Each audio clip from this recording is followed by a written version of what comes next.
अगला नंबर था 19 ना।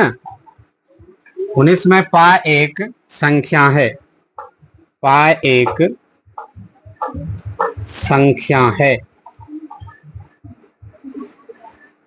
ए में है परिमेय, बी में है अपरिमेय, सी में है परिमेय तथा अपरिमेय।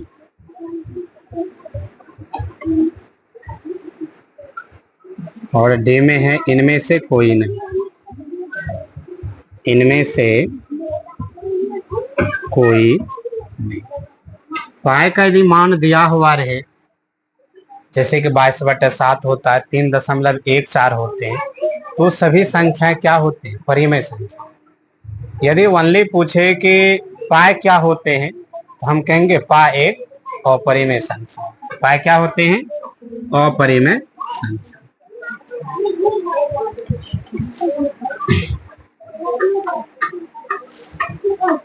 √3 है, √3 है एक, ए में हो जाएगा परिमेय संख्या, परिमेय संख्या, बी में हो जाएगा अपरिमेय संख्या,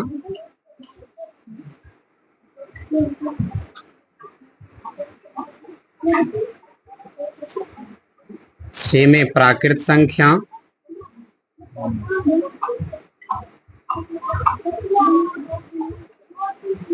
डी में हो गया इनमें से कोई नहीं, इनमें से कोई नहीं। √3 क्या है? एक अपरिमेय संख्या।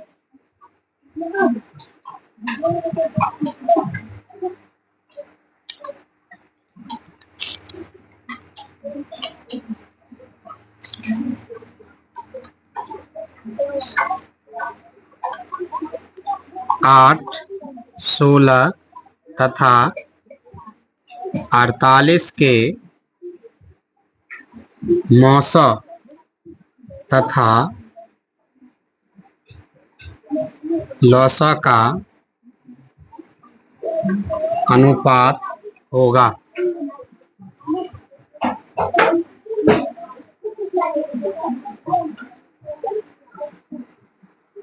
8, 16, 48 के मौसा तथा लौसा का अनुपात होगा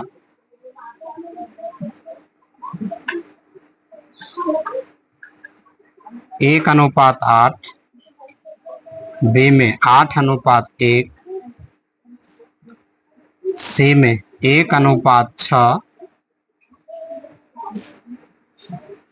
डी में हो जाएगा 6:1। पहले तो हमको इसका क्या निकालना पड़ेगा? लौसा मौसा दोनों निकालेंगे, तब उसको अनुपात में लिखेंगे। तो पहले हम देखते हैं इसका मौसा निकाल लेते। 8, 16 तथा 48 का, इसको मिटा सकते हैं ना।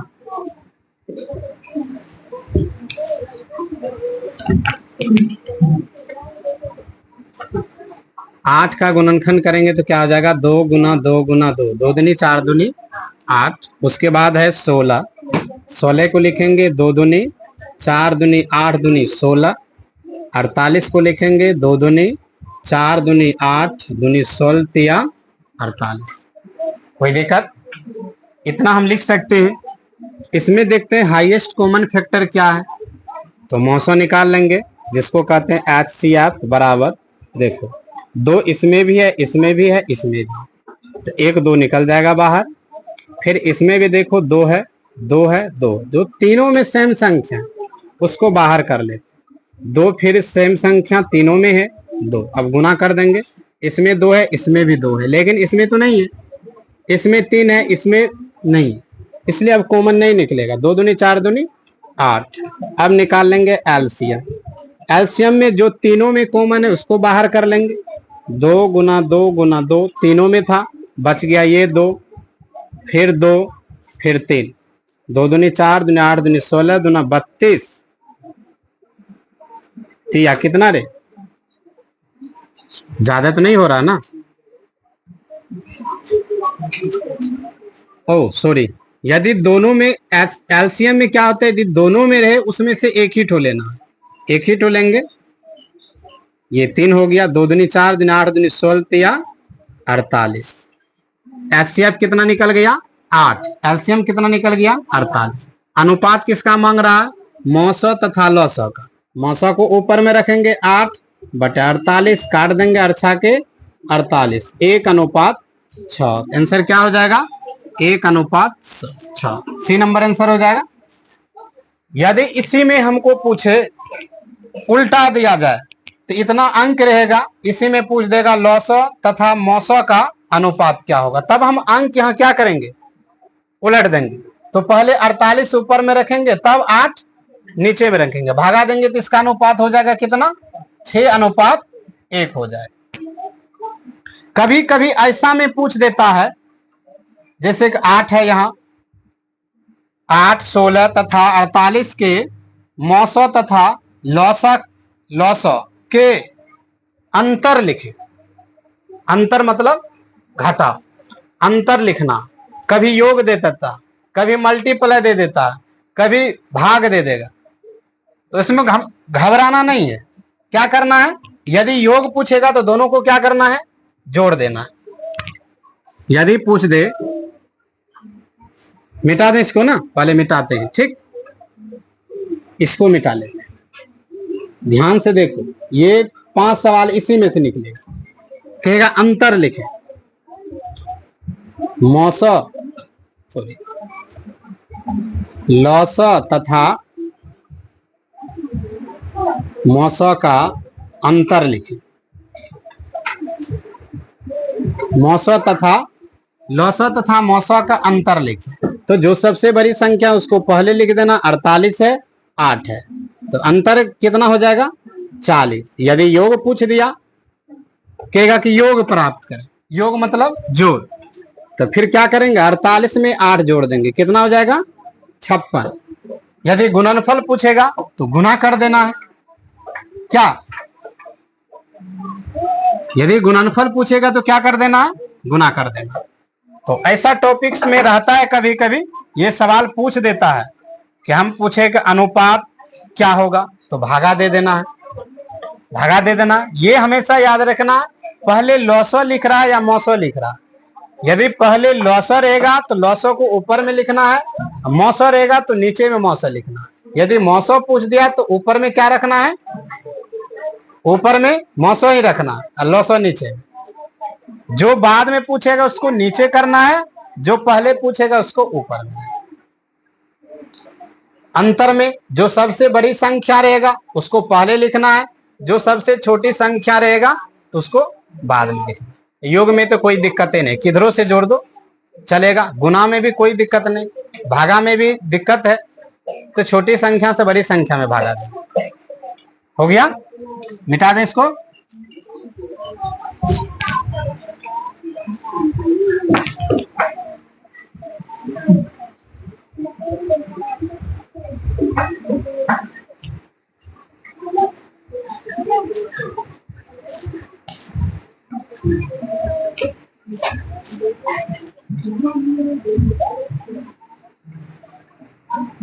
अगला है 22।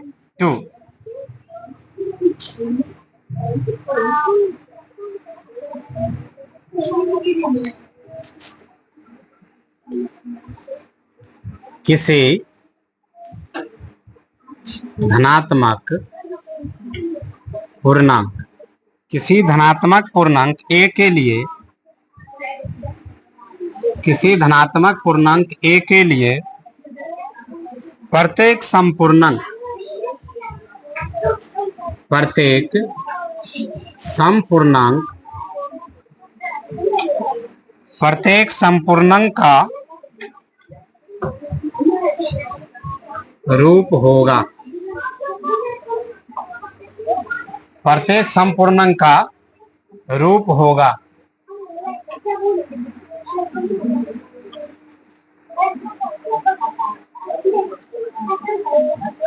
ए में हो जाएगा 2a + 1 बी में हो जाएगा 3a प्लस 3, सी में हो जाएगा 4a प्लस 1, डी में हो जाएगा 6a प्लस 2। दिख रहा ना? ये कह रहा है किसी धनात्मक पूर्णांक a के लिए अंक कुछ भी है, 2 है, 4 है, 5 है, 6 है, 7 है, 8 है, कुछ भी दे सकते हैं, के लिए प्रत्येक सम पूर्णांक का रूप होगा। ऐसी संख्या लेना है जो कि इस सभी को गुना करने पर यदि 1 जोड़े तो सम है, या 3 जोड़ेंगे तो सम होगा, या 1 जोड़ेंगे तो सम होगा, या 2 जोड़ेंगे या सम। यदि धनात्मक पूर्णांक यदि सम पूछ दिया तो ये देख लेना अंतिम में सम संख्या जुटा हुआ है तब तो वो क्या होगा, सम पूर्णांक होगा। यदि 1 जुटा हुआ है या विषम जुटा हुआ है तो विषम पूर्णांक हो गया। इसमें कह रहा सम पूर्णांक होगा, तो अंतिम में कितना जुटा हुआ, 2। डी नंबर में क्या है, 2 है। इन सभी में क्या है, 1 क्या है, विषम संख्या, 3 क्या है, विषम संख्या, फिर 1 क्या है, विषम संख्या, लेकिन इसमें 2 क्या है, सम संख्या। आंसर क्या हो जाएगा, 2। यदि इसी में पूछ देता किसी धनात्मक पूर्णांक a के लिए प्रत्येक विषम पूर्णांक का रूप क्या हो, विषम पूर्णांक, तो इनमें तीनों क्या है, विषम पूर्णांक, क्योंकि 1 क्या है, विषम, 3 क्या है, विषम, 5 क्या है, विषम, 7 क्या है, विषम, 9 क्या है, विषम। इसलिए 9 तक की योग रहेगा अंतिम में, तो वो सभी क्या हो जाएंगे, विषम संख्या। 11 भी हो सकते हैं, 13 भी हो सकते हैं, लेकिन यदि सम पूछे तो अंतिम में सम का योग होना चाहिए।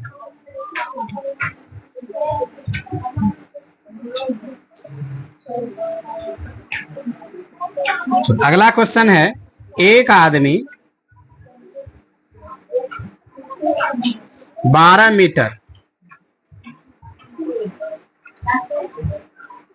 मीटर पश्चिम जाता है, 12 मीटर पश्चिम जाता है, पुनः वह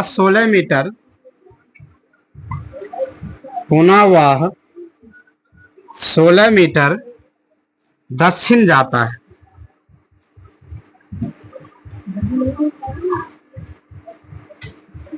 क्या होता है, पहले एक आदमी 12 मीटर पश्चिम गया, फिर वो अंत बिंदु पर जाके 16 मीटर दक्षिण चला गया। अब वह व्यक्ति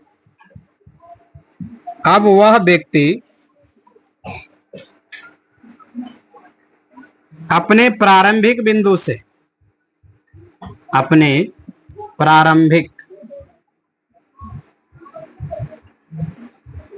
से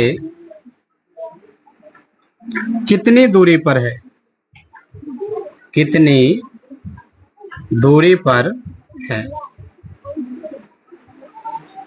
एक आदमी क्या हुआ, दिशाएं होते हैं,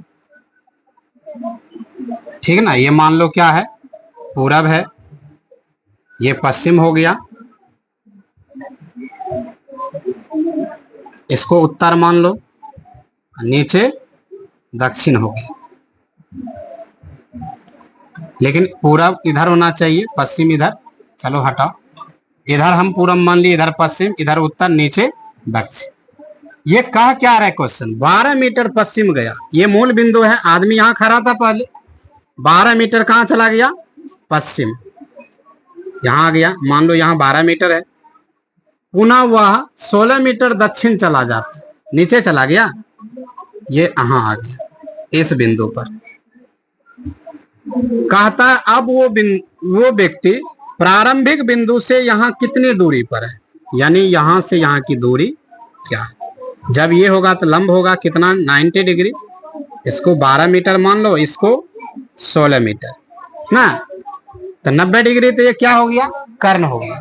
तो कर्ण निकाल लेना है तो प्रारंभिक बिंदु निकल जाएगा, तो कर्ण बराबर क्या हो जाता है, लंब स्क्वायर जोड़ आधार का स्क्वायर,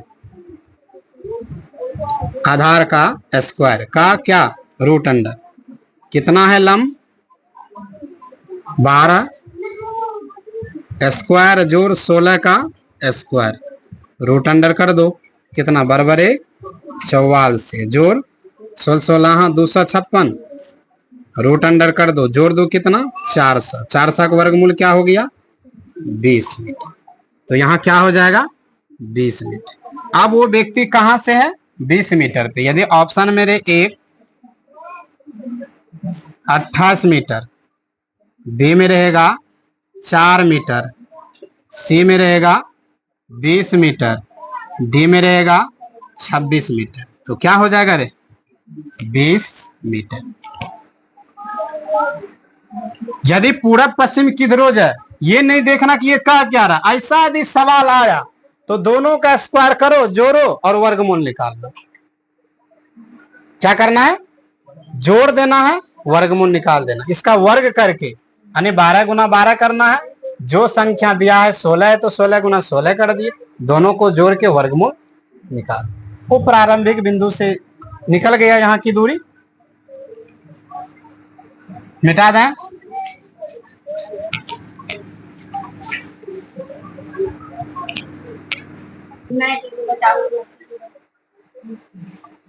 चलो अगला क्वेश्चन क्या है 24 नंबर।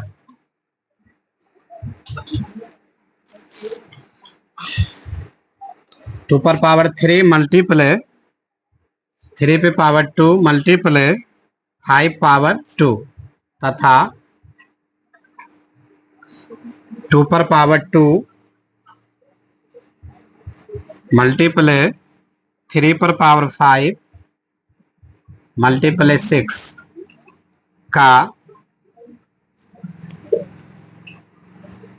लॉसा तथा मौसा ज्ञात करें। क्या करना है लॉसा तथा मौसा ज्ञात करना। इसमें हम सुबह में भी बताए थे, यदि ऐसा घात वाला अंक रहे, घात वाला अंक, ये सभी घात वाला अंक है, तो इसको क्या करना है, यदि लॉसा निकालना है तो सबसे हाईएस्ट पावर वाला लेके हमको मल्टीप्लाई कर देना, और यदि मौसा ज्ञात करना हो तो सबसे लोवेस्ट वाला पावर लेके हमको मल्टीप्लाई कर देना। समझ रहा है ना। चलो हम देखते हैं आगे। ऑप्शन में ले लेते हैं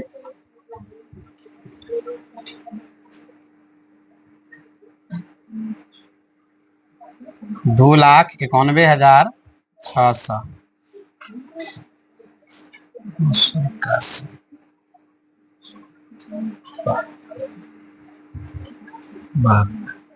बी में हो गया 2,02,081, सी में हो जाएगा 72 2,91,600, डी में हो गया इनमें से कोई नहीं, इनमें से कोई नहीं। ठीक, तो पहले हम हल कर लेते हैं। तो पहले क्या कर रहा है लॉसा ज्ञात करें, लॉसा निकाल लेंगे। लॉसा में सबसे हाईएस्ट करना है। देखो सबसे हाईएस्ट क्या है 2 पर पावर यहाँ कितना है 3, यहाँ है 2, तो लेकिन हमको लेना है कितना वाला पावर सबसे हाईएस्ट 2 पर पावर 3, गुना कर देना है। 3 पर हाईएस्ट पावर कितना, यहाँ 2 है तो यहाँ 5 है, 3 पर पावर 5, फिर गुना कर देना है। 5 लेना है, 5 इसमें नहीं है, इसमें है तो लेना पड़ेगा लॉसा में। 5 पर पावर 2 गुना 6 इसमें है, इसमें नहीं, तब पर भी 6 तो लेना पड़ेगा 6। ठीक ना। एक और चीज देखते हैं यहाँ, यदि इसको हम कर लेते 3 दूनी 6, तो 3 का भी पावर बढ़ जाता, 2 का भी पावर बढ़ जाता, लेकिन नहीं समझ में दी जाएगा तो सीधा लेकर गुना कर देना।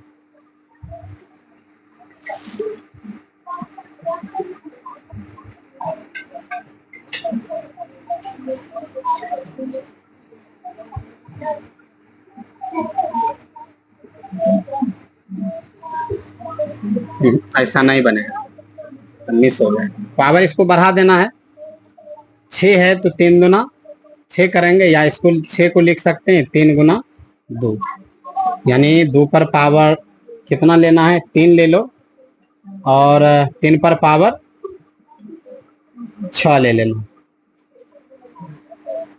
का लॉस ज्ञात करो।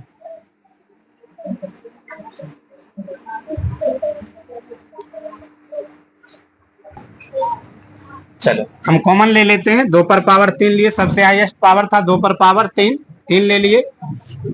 3 पर पावर हो गया 6, तो 6 ले लिए। 5 पर पावर 2 है, 5 पर पावर 2 नहीं, सबको गुना करना है। 2 को 3 बार गुना किए, 2 दूनी 4 दूनी 8, इसको 4 बार लिए। 9 3 तिया 9 तिया 27 तिया 81 हो गया, 2 और 3 तिया 9 हो गया। 5 पर पावर 2 को लिखे, बचे 25, तो 25 अठे 200 हो गया। 9 से गुना किया इसको तो 729 हो गया। फिर दोनों को गुना किए, कितना हो गया, 145800, यानी 1,45,800। यदि हम इसमें देख लें कि 1,45,800 कहीं है तो उसमें हमको ठीक लगाना। यदि सम संख्या रहेगा तब फिर जाके हमको क्या निकालना है, मौसा निकालना है।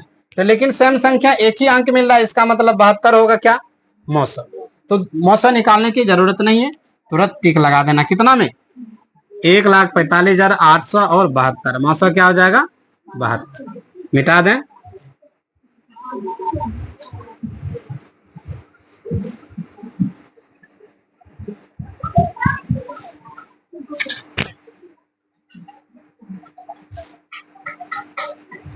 अगला है 2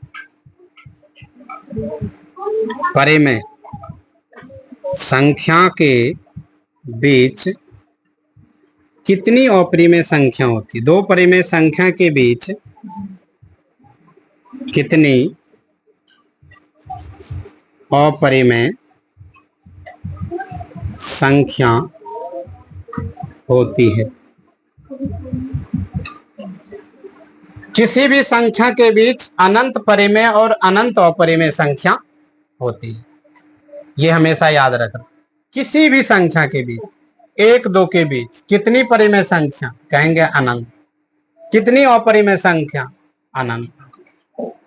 ठीक है ना। किसी भी संख्या के बीच, यानी 2 या 2 से अधिक, मान के चले 5 लिया, 6 ले लिया, 8 लिया, 9 ले लिया, कई संख्या है, वो संख्या दे देंगे, कहेंगे इनके बीच कितनी परिमेय संख्या होगा, तो हम क्या कहेंगे, अनंत होगा। कितनी अपरिमेय संख्या होगा तो क्या कहेंगे, अनंत।